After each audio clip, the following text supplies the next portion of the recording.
Happy greetings to you all.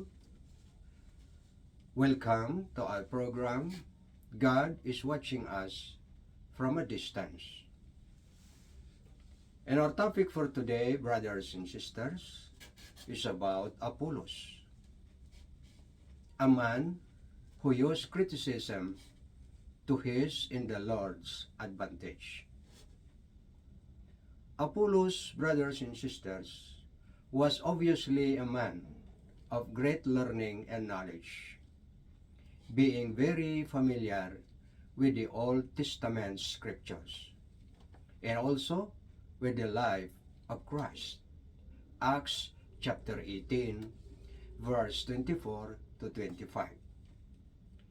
He did not, though, let his knowledge get to his head or think himself above the instruction of others.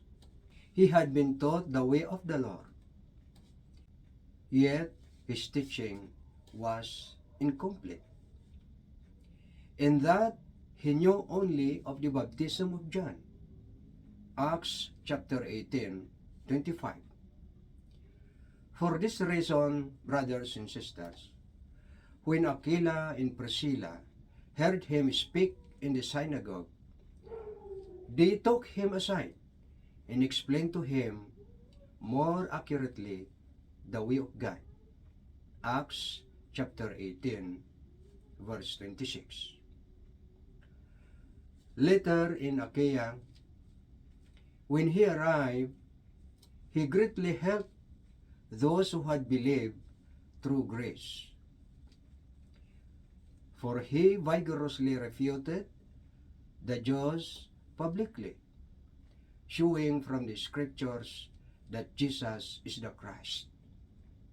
Acts chapter 18, verse 27 and 28.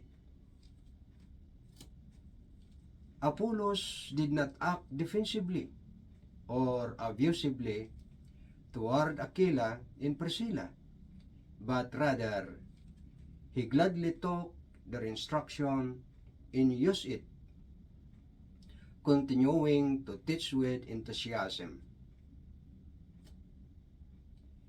He became a real asset to the church through his teaching in Achaia. Acts chapter 18, 27 to 28. In his work in both Corinth and Crete, 1 Corinthians chapter 16, verse 12, as well as Titus chapter 3, verse 13.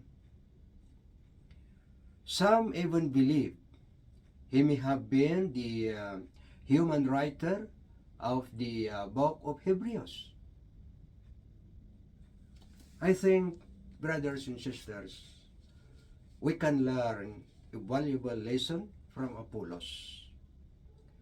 Too often, we look at constructive criticism as destructive criticism and fail to see the good intention behind it. As the name suggests, constructive criticism is designed to build upon our good points so we can improve them and use them more effectively. Sometimes, improvement might require that we change the view we have on a certain Bible subject. Sometimes, improvement might require us to deal with people differently.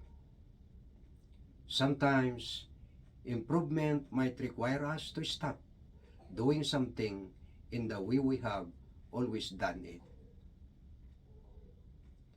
The key is humility, brothers and sisters. That's why it's important to be humble in our behavior.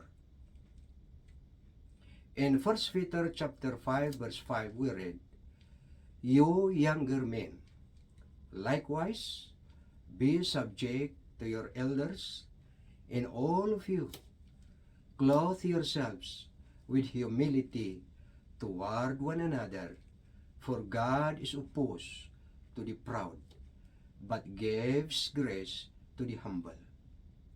1 Peter chapter 5, verse 5. Brothers and sisters, let us be humble enough to accept constructive criticism, to be thankful for it, and to grow from it. In Proverbs chapter 9, verse 9, we read, "Give instruction to a wise man, and he will be still wiser. Teach a righteous man, and he will increase his learning." So, that's it for today, brothers and sisters. I hope we learned something about this topic.